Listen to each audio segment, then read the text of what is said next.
বহাগ বহাগ মাথো এটি মাহ বা ঋতু নহয়।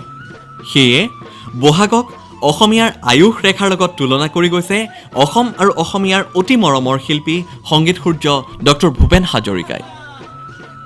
বহাগ অসমীয়াৰ হেঁপাহৰ প্ৰাণৰো প্ৰাণৰ আপোন মাহ, কিয়নো বহাগৰ বুকুচাতে উঠি আহে অসমীয়াৰ বাপতি সাহোন ৰঙালী বিহুটি। কুলিৰ কোমল মাতত গছত পাতত বহাগে ৰং সানে মানুহৰ মনত প্ৰাণত। বহাগ বিহু বা ৰঙালী বিহু প্ৰতিজন অসমীয়াৰ হিয়াত অনুভূত এই বহাগৰ শিহৰণ গৰুধৰীয়াবাসীৰ প্ৰাণতো সঞ্চাৰ হৈ আছে। সেয়ে চ'ত সোমালেই বহাগক আদৰিবলৈ পূৰ্ণ উদ্যমেৰে সাজু হয় গৰুধৰীয়াবাসী। চ'ত মাহতে গৰুধৰীয়াৰ শিপিনীয়ে তাঁতশালত গামোচা, ৰুমাল, চাদৰ মেখেলা লগায়। বিহুত খাবলৈ আৰু অতিথি আপ্যায়ন কৰিবলৈ বিভিন্ন ধৰণৰ পিঠা, জা জলপান বনাবৰ বাবে চ'তৰ মাজভাগৰ পৰাই ঢেঁকীৰ গুমগুমনি শুনা যায় গৰুধৰীয়াত। চোতাল ঘৰ সাৰি মচি সজাই তোলা হয়। চ'তৰ দুমাহীৰ দিনা গৰু বিহু। সেইদিনা পুৱাতেই উঠি গৰুক মাহ হালধি ঘঁহা হয়। তাৰ পাছত মাখিয়তী ডালেৰে কোবাই কোবাই পথাৰৰ মাজলৈ লৈ যোৱা হয় গা ধুৱাবলৈ। পথাৰৰ মাজত গৰুবোৰ গোট খুৱাই কেইজনমানে লাহনীৰে পানী মাৰে আৰু বাকীসকলে গৰুবোৰ আগচি ধৰে। তাৰ পাছত আগদিনাখনেই বনাই ৰখা জাতিলাও, বেঙেনা, কেৰেলা, থেকেৰা, হালধি আদিৰে বনোৱা চাকডাল লৈ নিজৰ নিজৰ গৰুৰ গালৈ মাৰি গৰুবোৰ সবল শক্তিশালী হোৱাৰ কামনা কৰা হয়।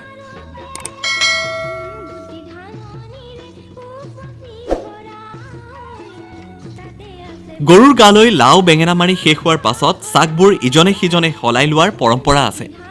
তাৰ পাছতে টোপোলাত অনা তামোল পাণ কাটে কেইজনমান ডেকাই।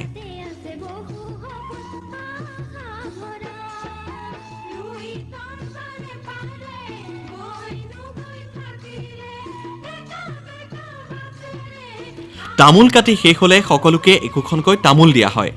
তাৰ পাছত ডেকাসকলে জ্যেষ্ঠসকলক সেৱা জনায়। জ্যেষ্ঠসকলৰ এজনে আশীৰ্বাদ দিয়ে এনেদৰে। ৰং ধেমালি আৰু মৰম প্ৰীতিৰে অতিবাহিত হ'ব লাগে, সেইখিনিকে কামনা কৰা হৈছে। ইয়াৰ পিছত আকৌ এই লাও বেঙেনা মাৰোঁতে গৰু ধুৱাবলৈ যাওঁতে হাতত নিয়া মাখিয়তী ডালেৰে ঘৰ গোহালি আদিবোৰ সৰা হয়। ঘৰৰ দুৱাৰত টিকনি পৰুৱা আৰু জেতেলী পকাৰ লতা ওলোমাই দি ঘৰৰ পৰা অপায় অমংগল দূৰ কৰা হয়। ঘৰৰ চাৰি কোণত বৰুণ গছৰ খুঁটি পোতা হয়। ল'ৰা ছোৱালীবোৰে সেইদিনা কণী যুঁজায়। ডাঙৰবোৰে সেইদিনা খাবলৈ বাৰী বা হাবিৰ পৰা আমলৰিৰ বাঁহ ভাঙি আমলৰিৰ টোপ যোগাৰ কৰে। গৰু বিহুৰ দিনা 100 বিধ শাকেৰে খাৰ শাক তৈয়াৰ কৰি খোৱাৰ নিয়ম গৰুধৰীয়াতো আছে। সন্ধিয়ালৈ ভাঙৰ পাত, কেঁচা কঁঠালৰ পাত, ফলীয়া তুঁহ দি ঘৰৰ আগফাল, পিছফাল আৰু গোহালিত 3টা জাক দিয়া হয়। পোক পতংগ, মহ আদি নাহিবৰ বাবে এই জাক দিয়ে বুলি জ্যেষ্ঠসকলে কয়। সেইদিনা গৰুক নতুন পঘাৰে বন্ধাৰ পৰম্পৰা অতি জৰুৰী। পাছৰ দিনা মানুহ বিহু। সেইদিনা পুৱাতেই সকলোৱে গা পা ধুই নতুন কাপোৰ পিন্ধে। পুত্ৰ বোৱাৰীহঁতে মাক দেউতাক, খুৰা খুৰী আদি আত্মীয়জনক সেৱা জনাই আশীৰ্বাদ লয়।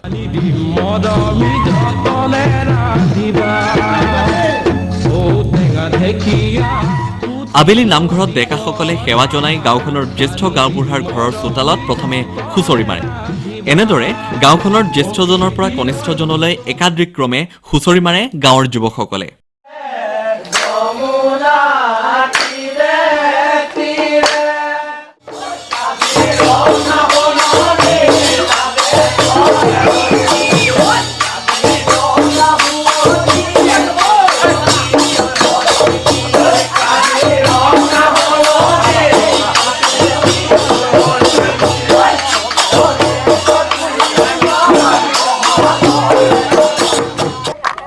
যুৱতীসকলেও পথাৰৰ ঢাপত জেং বিহু মাৰে।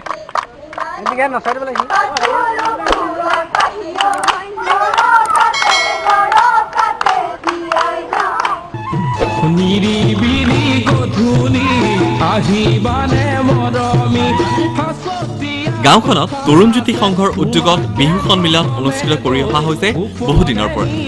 বিহু সন্মিলনত গাঁৱৰ সকলো ৰাইজে সহযোগিতা আগবঢ়ায়।